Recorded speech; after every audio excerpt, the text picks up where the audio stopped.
بسم الله الرحمن الرحيم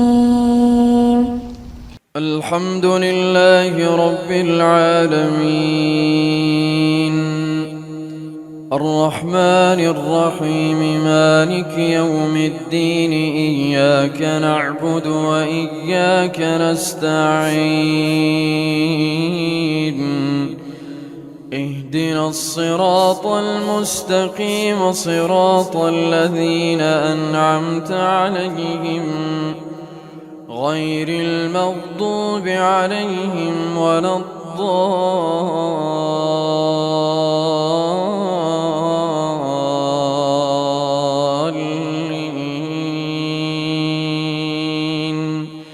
آمين. أعوذ بالله من الشيطان الرجيم. بسم الله الرحمن الرحيم. إن الحمد لله نحمده ونستعينه ونستغفره ونتوب إليه ونعوذ به تعالى من شرور أنفسنا وسيئات أعمالنا من يهد الله فهو المهتدي ومن يضلل فلا هادي له وأشهد أن لا إله إلا الله وحده لا شريك له وأشهد أن محمدا عبده ورسوله أرسله بالهدى ودين الحق ليظهره على الدين كله ولو كره الكافرون صلى الله عليه وعلى آله وصحبه وسلم تسليما كثيرا وبعد. السلام عليكم ورحمة الله وبركاته. Most respected viewers, by the grace of Allah and by His permission, we are today on the 27th episode. Yes, the 27th episode of our presentation on thematic study of the Quran. Today, we will be addressing a theme that is very important. And this theme is the Quran and science. Why do I say that this theme is very important? It is very important to discuss the Quran and science for a number of reasons. In the first instance, because modern developments in the world and advancements in the world are said to be, and it is quite so, products of science. Technology, as it were, modern technology, as it were, is the byproduct of modern science, so to say. And therefore, because of this tremendous and enormous impact that science has made on human life, science is being glorified. One can say that science is being over-glorified. In some climes, science is not just being glorified, but is being venerated and worshipped. Some people take science for God because they think, if not because of science, how would we have gotten modern medicine? If not because of science, how would we have gotten all the modern technology, including the latest of technologies, the smartphone?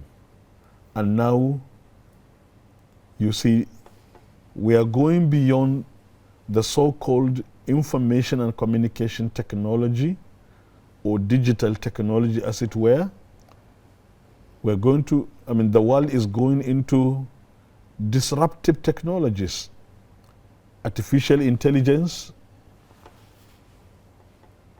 blockchain technology, robotics, and whatnot.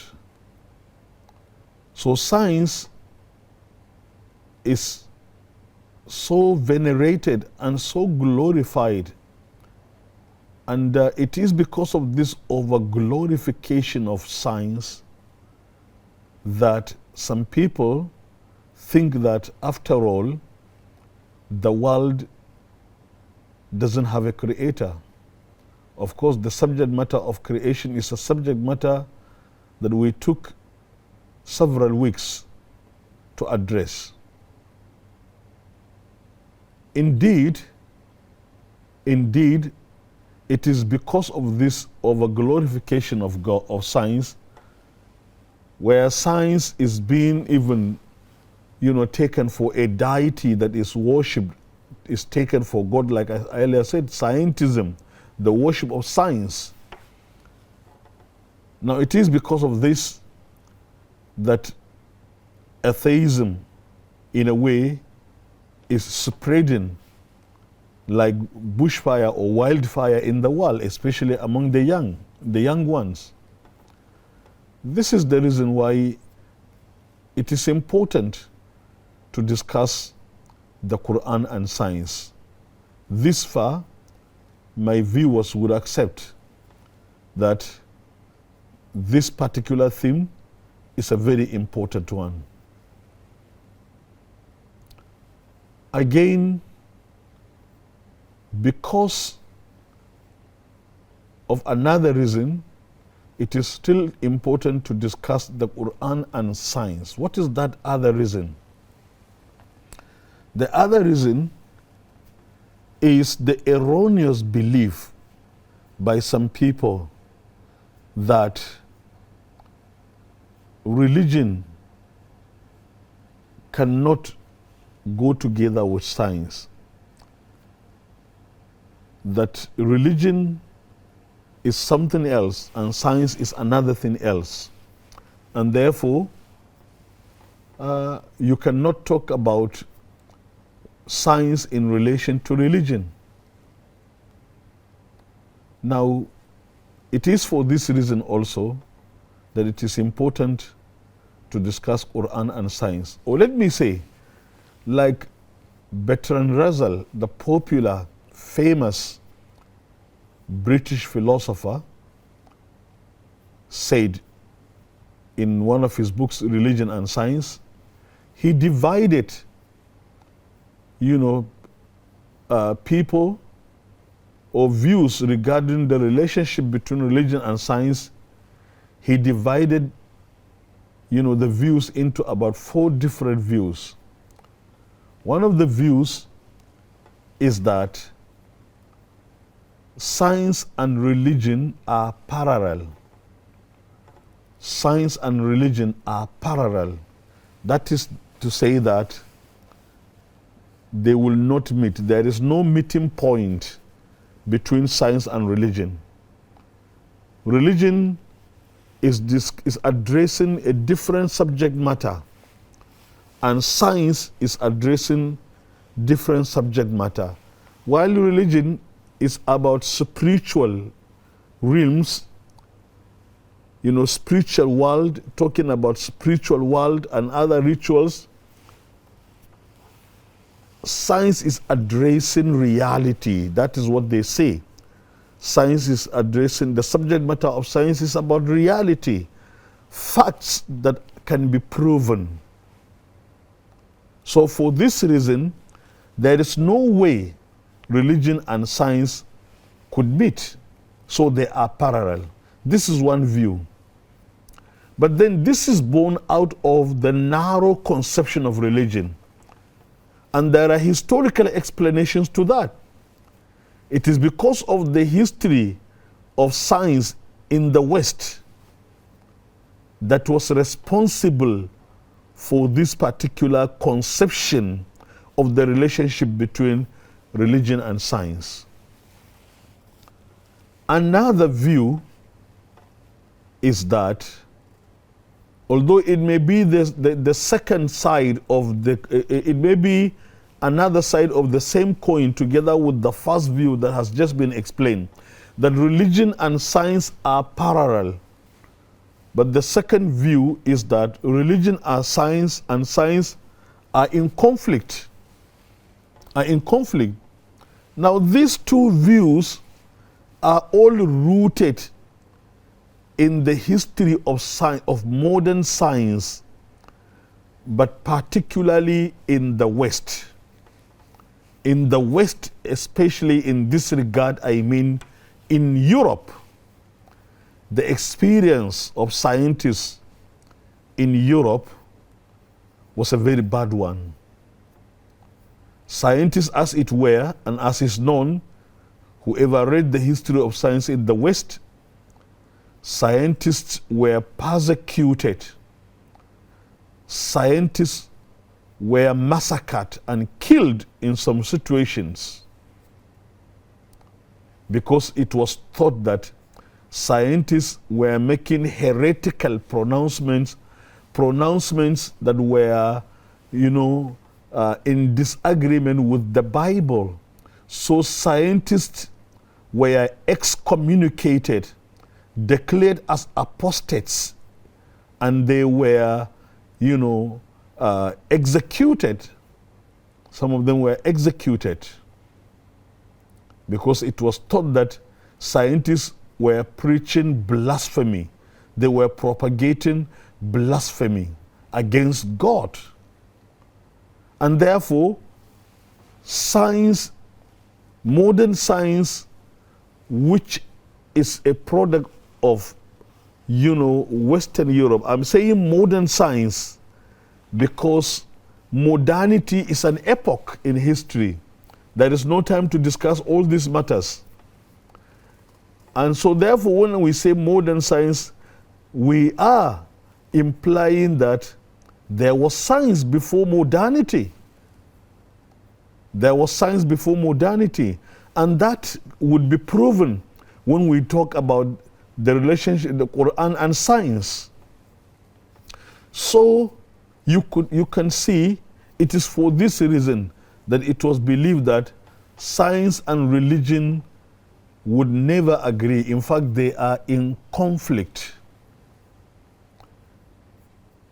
There is another perspective. That is the third perspective. And this third perspective is the perspective that believes that religion and science are in dialogue, that there is the possibility of dialogue between religion and science. And by dialogue, it would mean that we need to, identify where there is agreement between science and religion.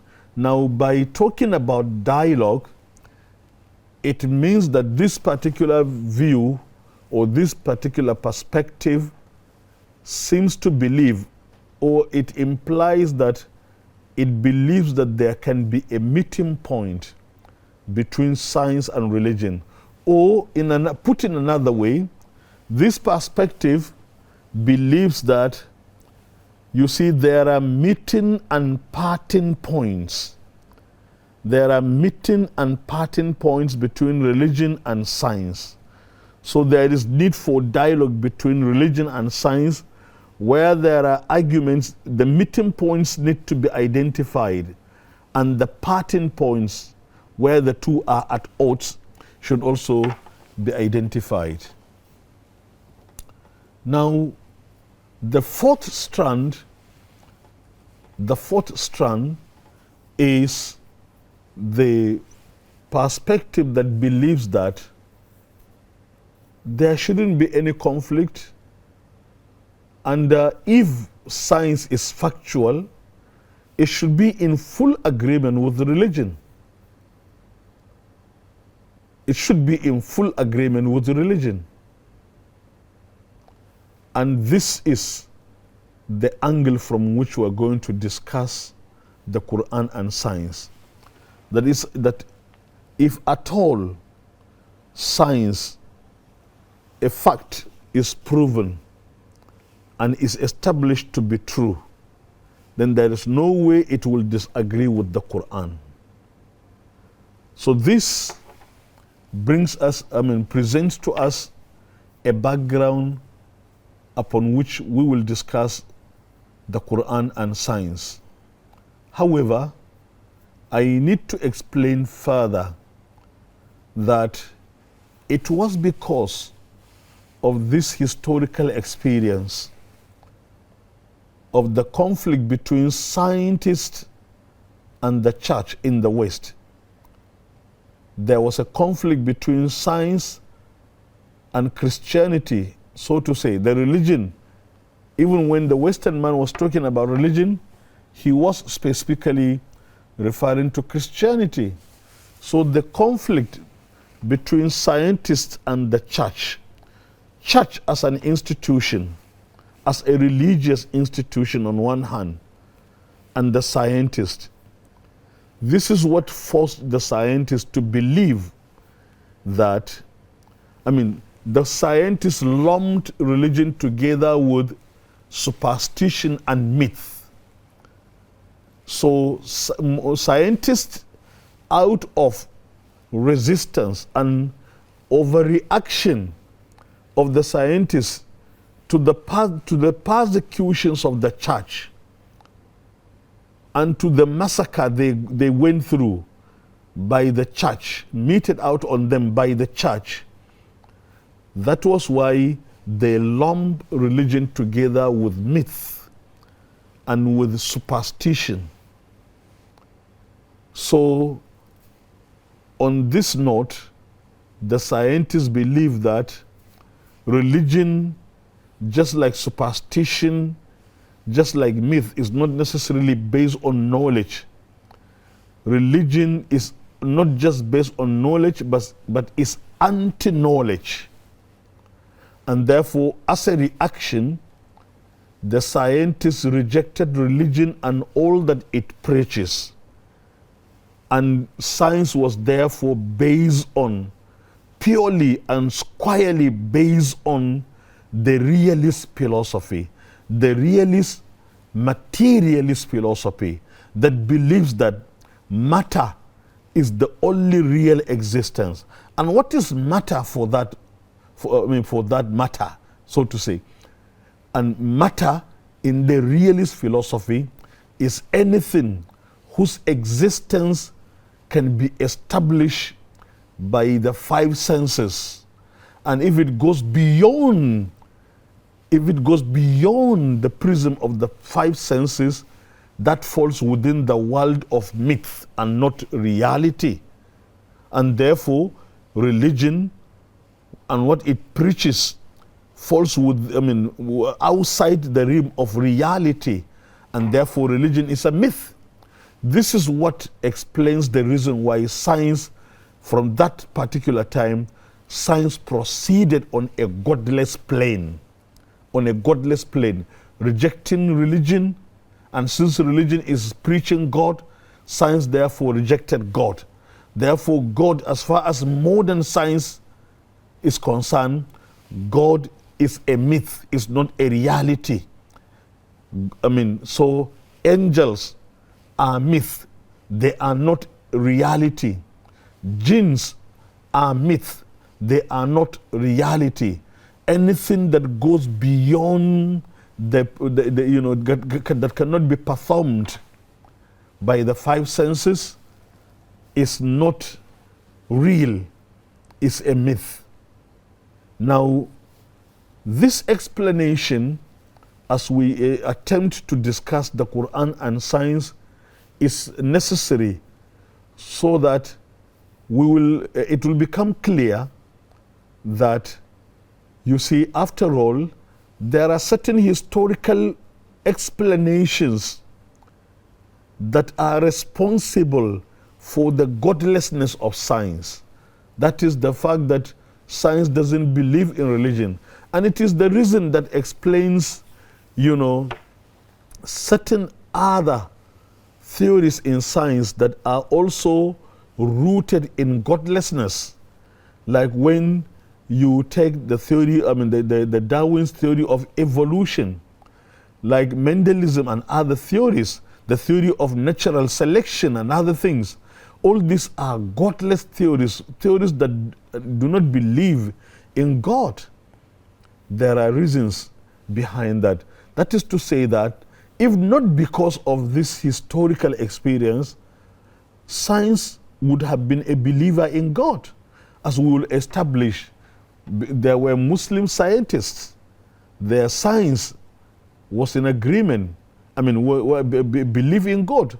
But after the historical experience that took place in Europe, science proceeded on a godless plane. And this is why some people think that religion and science are parallel, or others believe that religion and science are in conflict.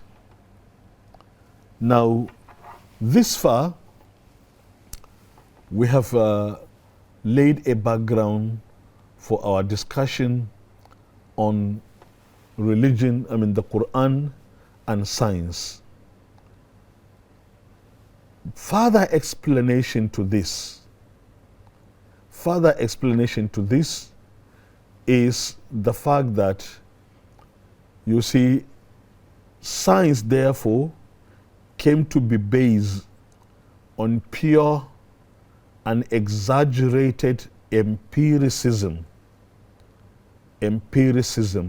That is, further,